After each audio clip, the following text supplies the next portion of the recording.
Job notification.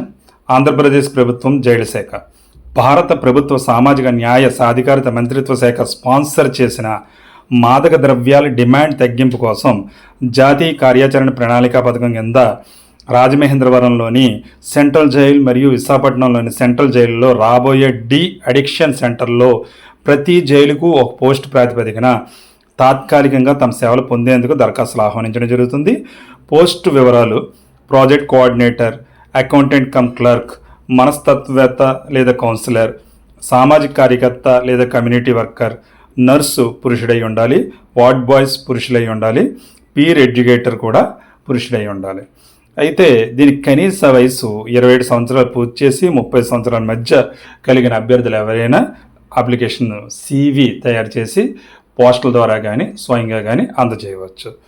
మరిన్ని వివరాలకు అర్హత, అనుభవం, పోస్టుల చిరునామా తెలుసుకోవాలనుకుంటే అఫీషియల్ వెబ్సైట్ prisons.ap.gov.inలో పొందవచ్చు. దీని యొక్క చివరి తేదీ 15th September 2025.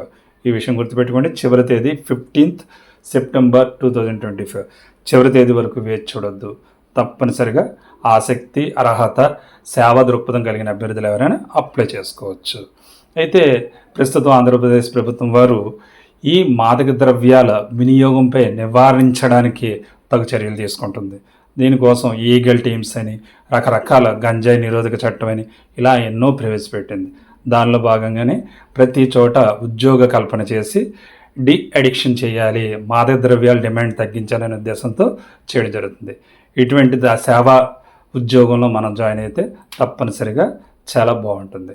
కావున అర్హత, ఆసక్తి గల అభ్యర్థులు వెంటనే అప్లై చేసుకోండి. ఈ ఛానల్ చూడడం ఇదే మొదటిసారి అయితే సబ్స్క్రైబ్ చేసుకోవడం మర్చిపోవద్దు. ఎంతో ఉపయోగపడే సమాచారం ఇందులో మీకు లభిస్తూ ఉంటుంది. అలాగే ఈ సమాచారం మీకు ఉపయోగపడి నచ్చినట్లయితే లైక్ చేయండి. ఇటువంటి ఉపయోగపడే సమాచారాన్ని మీకు తెలిసిన వారికి షేర్ చేయండి. Thank you. All the best. మీ చెల్లు రత్నకుమార్. జై హింద్.